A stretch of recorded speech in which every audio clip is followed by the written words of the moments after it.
Hello and welcome my dear students. मैं आपका PR Gopal sir अपने YouTube channel Mind Power PR Gopal के माध्यम से आप लोगों से जुड़ रहा हूं और आज मैं इंग्लिश ग्रामर का एक बहुत ही महत्वपूर्ण टॉपिक प्रीपोजिशन सिखाने के लिए आप लोगों के बीच हूं। तो आइए मैं आप लोगों को सिखाता हूं प्रीपोजिशन।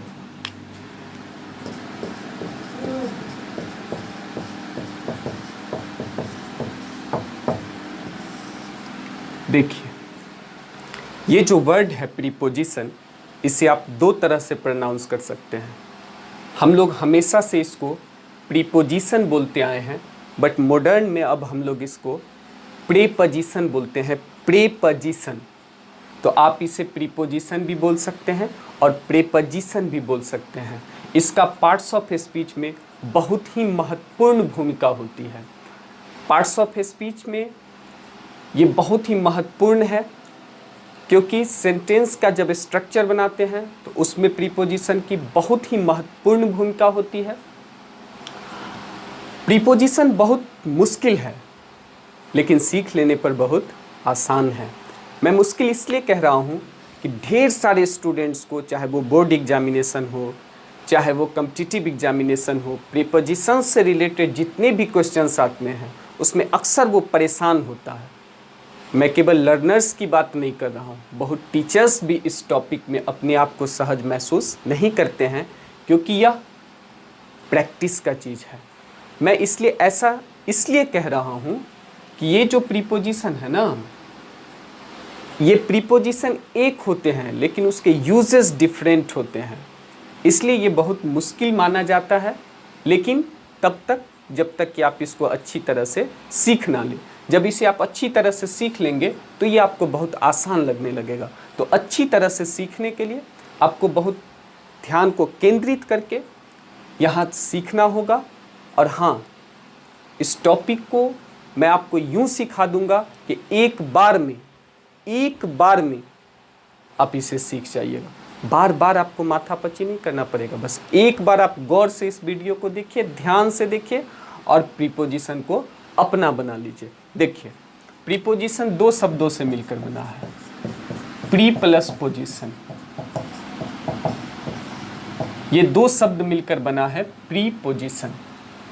हालांकि प्री का हिंदी अर्थ होता है पहले और पोजीशन का हिंदी अर्थ होता है स्थान। तो प्रीपोजिशन का पहले स्थान होता है। किससे पहले? तो ये पार्ट्स ऑफ स्पीच फैमिली का मेंबर है। अब पार्ट्स ऑफ स्पीच फैमिली में सबसे पहले स्थान पर कौन है? नाउन। तो प्रीपोजिशन का किससे पहले स्थान होगा? नाउन से पहले। तो प्रीपोजिशन का प्रयोग हमेशा नाउन से पहले करते हैं। जानिए प्रीपोजिशन का डिफिनीशन। तो देखिए, a word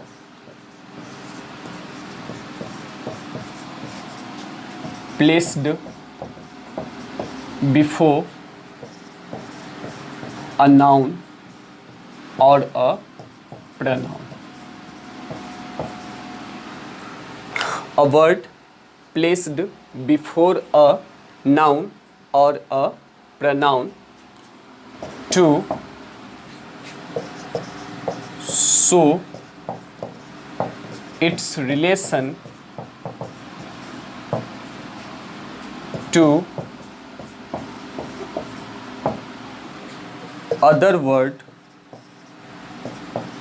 in a sentence is called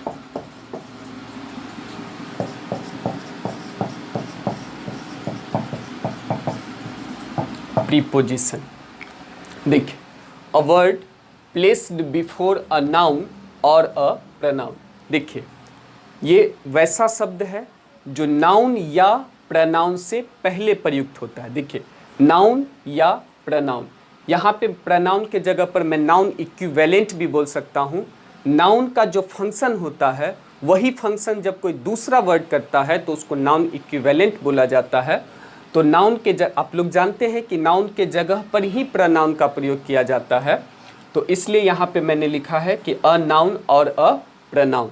तो देखिए, वैसा शब्द जो नाउन या प्रनाउन से पहले प्रयुक्त होकर, टू शो इट्स रिलेशन, ये संबंध बताता है, to other words in a sentence, वाक्य में अन्य शब्दों के साथ संबंध बताता है। तो आप इसे यूं कहिए कि प्रीपोजिशन वैसा शब्द है जो नाउन या प्रनाउन से पहले आकर वाक्य में अन्य शब्दों के साथ संबंध बताता है।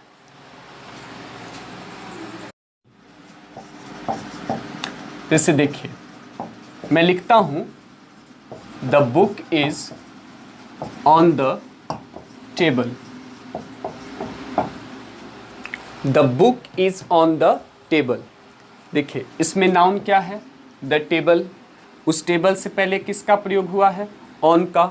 ऑन का हिंदी अर्थ आप जानते हैं क्या होता है? पर। अब यहाँ देखिए, बुक भी नाउन है, बट उससे पहले द आर्टिकल है, उससे पहले कुछ नहीं है। यहाँ पे आप देख रहे हैं टेबल से पहले आर्टिकल द है, ये एक नाउन है, और उससे पहले किसका प्रयोग हुआ है? ऑन का। अब आप देखिए कि टेबल से पहले प्रयोग किया गया ऑन का। अब ये संबंध कैसे स्थापित करता है? तो देखिए, the book is on the table. किताब कहाँ है? टेबल पर। टेबल पर क्या है? किताब है। और इन दोनों के बीच संबंध कौन बताता है? ऑन। तो ये ऑन क्या है? प्रीपोजिशन। अब जैसे देखिए, you are in the room. You are in the room. आप कहाँ हैं? रूम में। रूम में कौन है? आप। और ये दोनों के बीच संबंध कौन बना रहा है? इन। क्योंकि ये इन नहीं होता तो आप रूम में नहीं होते, रूम में ना आप होते। तो ये दोनों के बीच संबंध कौन स्थापित कर रहा है? इन। तो ये इन क्या है? प्रीपोजिशन। तो मैंने आपको क्या बताया कि प्रीपोजिशन वैसा शब्द है जो नाउन या प्रनाउन से पहले आकर वाक्य में अन्य शब्दों के साथ संबंध स्थापित करता है। तो मैंने आपको बताया कि प्रीपोजिशन क्या होता है, फिर मैंने आपको एग्जाम्पल में बताया। प्रीपोजिशन दो प्रकार के होते हैं, सिंपल प्रीपोजिशन और कॉम्प्लेक्स प्रीपोजिशन।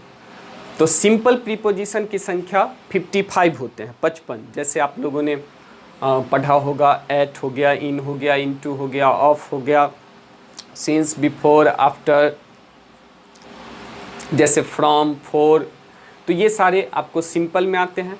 और कॉम्प्लेक्स में होते हैं जैसे कि कोई नाउन के साथ प्रीपोजिशन, या वर्ब के साथ प्रीपोजिशन, या एडवर्ब के साथ प्रीपोजिशन। आप उसको प्रीपोजिशनल फ्रेज भी बोल सकते हैं। तो बेसिकली दिक्कत कहाँ पे आती है? ये प्रीपोजिशन में दिक्कत कहाँ पे आती है? तो दिक्कत आती है यूज़ में। प्रीपोजिशन के मैंने आपको शुरुआत में ही कहा कि प्रीपोजिशन एक होते हैं लेकिन उनके फंक्शंस अनेक होते हैं। तो हम लोगों को बेसिक जो फोकस करना है प्रीपोजिशन सीखने के लिए, वो आपको फोकस करना होगा यूज़ पर। और आज मैं आपको कुछ प्रीपोजिशन का यूज़ सिखाऊंगा, और आप देखिए, और मैं इतना बेहतरीन तरीके से आपको सिखाने वाला हूँ कि मुझे पक्का विश्वास नहीं, मैं आपसे वादा करता हूँ कि आप इस वीडियो को देखने के बाद आपको हमेशा के लिए आज जो मैं सिखा रहा हूँ वो हमेशा के लिए आपको याद हो जाएगा। तो मैं अब शुरू करने जा रहा हूँ प्रीपोजिशन का यूज़। तो सबसे पहले मैंने प्रीपोजिशन के यूज़ को अपने हिसाब से कई कैटेगरीज में बांटा है, जिससे कि आपको प्रीपोजिशन के यूज़ में कोई समस्या ना हो, आपको कहीं पर कोई परेशानी ना हो, और छोटे छोटे यूनिट में आप सीखें, उसको बनाएं। पहले मैं आज आपको सिखाऊंगा प्रीपोजिशन ऑफ टाइम।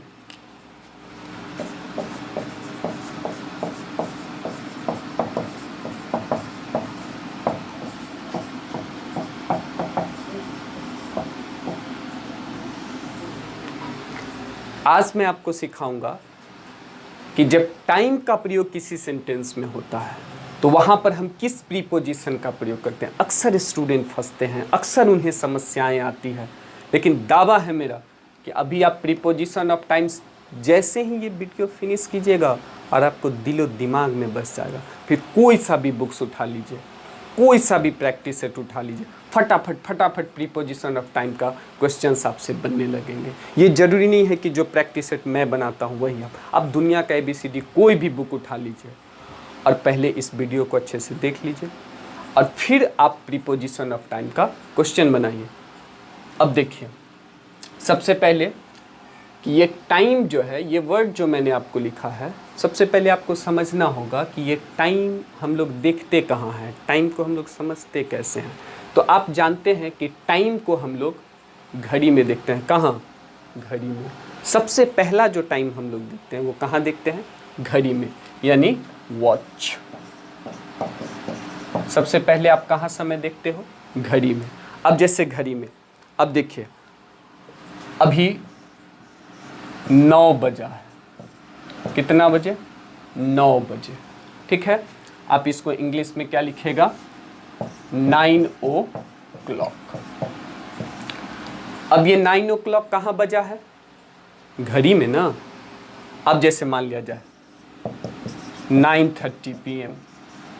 अब मैंने यहाँ पे लिख दिया PM, तो ये 9:30 PM यानी रात के 9:30 PM है। तो ये 9:30 कहाँ? ये आपने कहाँ देखा? ये 9:30 आपने कहाँ देखा?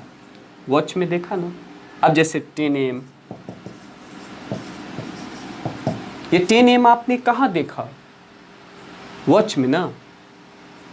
तो अब हम सीखेंगे प्रीपोजिशन ऑफ टाइम, क्योंकि टाइम को सबसे पहले हम लोग कहाँ देखते हैं? वॉच में, यानी घड़ी में। तो अब देखिए, गौर से सुनिए कि वॉच में जब भी कोई भी टाइम हो, आप घड़ी में कितनों बजा लीजिए, उसमें आप प्रयोग कीजिएगा एट। किस प्रीपोजिशन का प्रयोग कीजिएगा? एट। घड़ी में जितना बजेगा उसमें किसका प्रयोग करना है? एट का।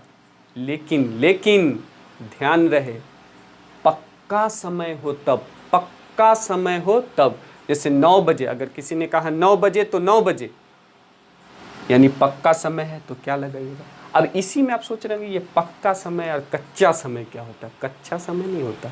एक होता है कि जैसे मैं कहता हूँ मैं 5 बजे उठता हूँ, तो कितने बजे उठता हूँ? 5 बजे। मैंने घड़ी का पक्का समय बता दिया, कितना? 5 बजे। आप लोग अक्सर ये लिखते होंगे, ट्रांसलेट भी करते होंगे, मैं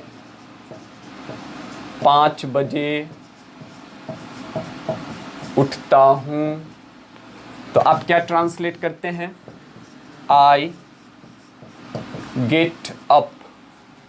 उठना कितना बजे? 5 बजे। तो आप अगर लिख दीजिएगा 5 o'clock, तो क्या हो जाएगा? I get up 5 o'clock।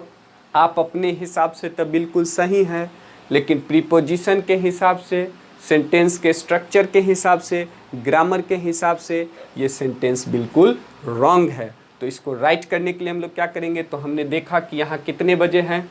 5 बजे हैं। 5 कहाँ बजता है? वॉच में। तो वॉच के समय से पहले हम क्या लगा देंगे? एट। सीख गए ना? घड़ी के समय से पहले क्या लगाना है? एट लगाना है। तो फिर मैंने कहा कि पक्का समय हो तब। अब देखिए पक्का समय कैसे नहीं हो। अब जैसे आप कहिएगा, ध्यान दीजिए, आप कहिएगा लगभग 7 बजे हैं।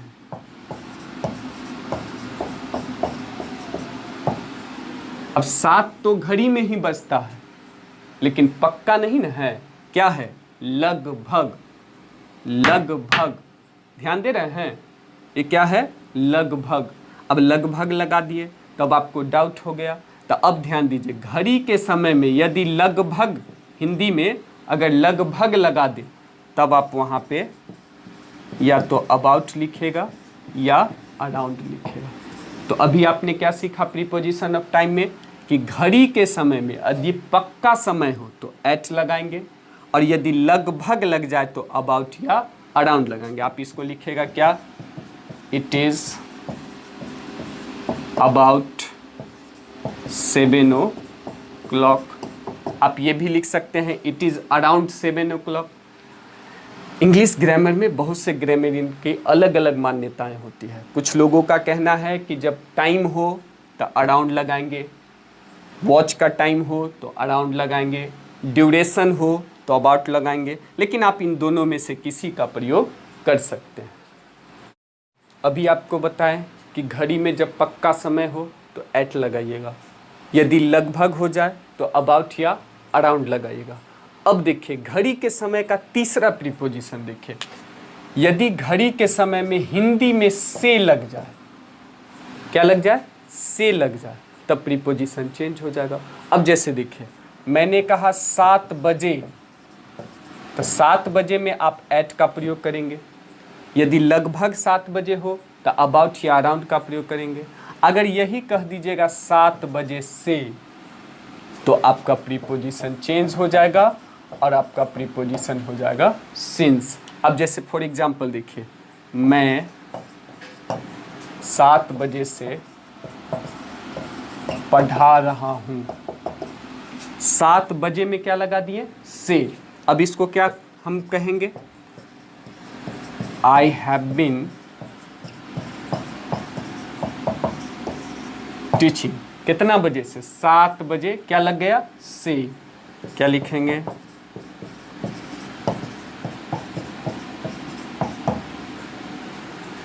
तो यहाँ पे किस प्रीपोजिशन का प्रयोग हो गया? सिंस का। तो आपने अभी क्या सीखा? प्रीपोजिशन ऑफ टाइम में जब हम वॉच में यानी घड़ी में कोई समय देखते हैं तो कौन कौन से प्रीपोजिशन का प्रयोग करते हैं। आपने देखा ना, मैंने कहा था ना कि प्रीपोजिशन के डिफरेंट यूजेस होते हैं।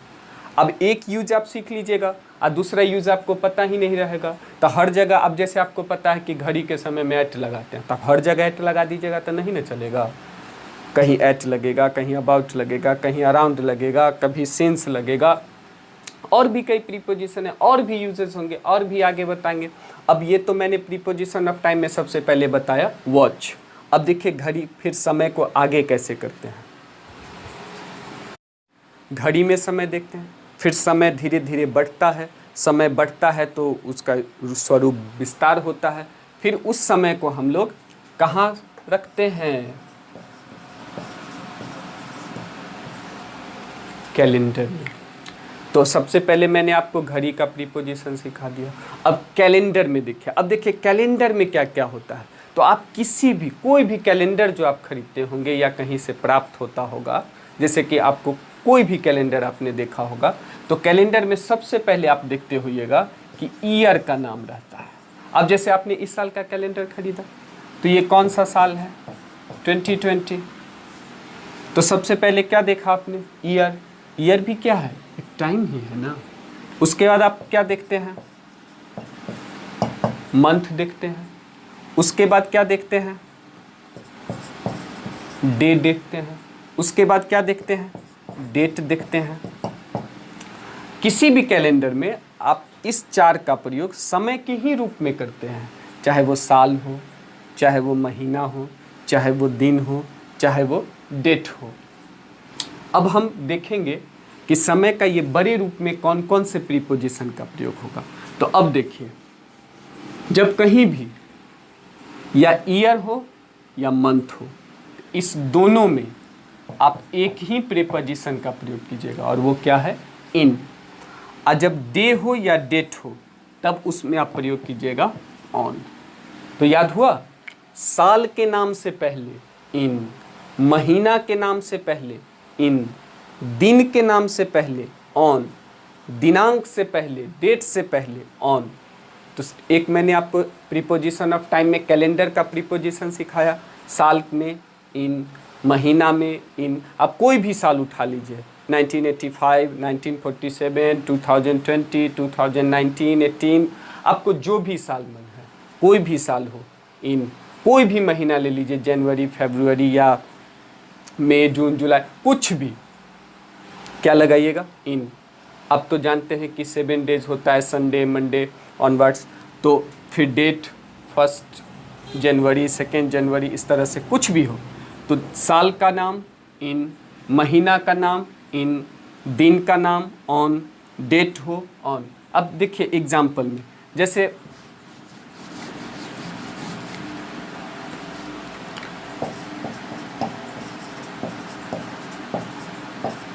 गांधी जी का जन्म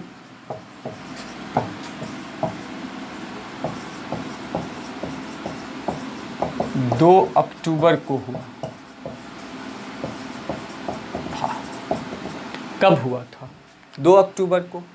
अब इसको यदि आप इंग्लिश में ट्रांसलेट करते हैं, इंग्लिश में इस सेंटेंस को लिखते हैं, तो क्या लिखेगा?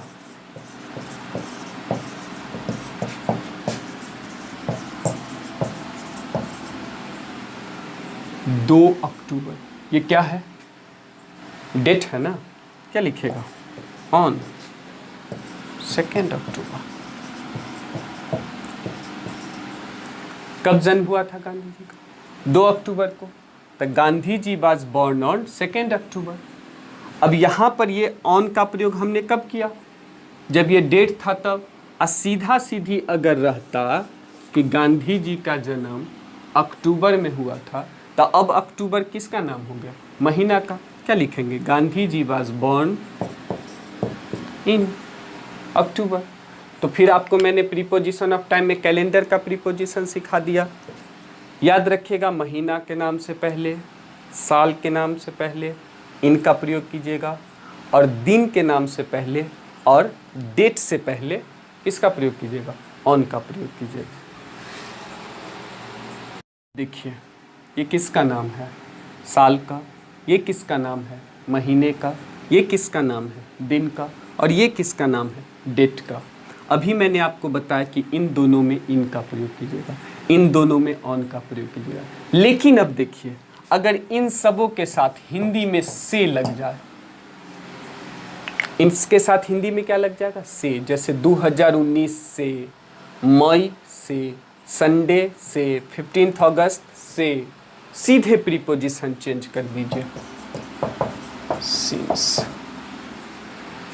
तो जब कैलेंडर की बातें, साल हो, महीना हो, दिन हो या डेट हो, अगर उसके साथ हिंदी में से लग जाए, तब किसका प्रयोग कीजिएगा, सिंस का। समझ में आया ना, याद हो गया ना। मैंने आपको कहा था ना कि जो भी बताऊंगा यही याद हो जाएगा, लेकिन प्रीपोजिशन ऑफ टाइम अभी खत्म नहीं हुआ है, अभी और देखिए। प्रीपोजिशन ऑफ टाइम में अक्सर स्टूडेंट यहाँ पे फंसते हैं, जो मैं अब सिखाने जा रहा हूँ। अब एक दिन को हम कितने भागों में बांटते हैं ये देखिए, और उसके साथ कौन कौन से प्रीपोजिशन का प्रयोग करते हैं वो सीखिए। एक दिन के कितने भागों में बांटते हैं पहले वो देखिए। देखिए, दिन की शुरुआत होती है डॉन से, डॉन, भोर, भोर समझते हैं ना, भोर। डॉन के बाद क्या होता है, मॉर्निंग, मॉर्निंग के बाद नून, नून के बाद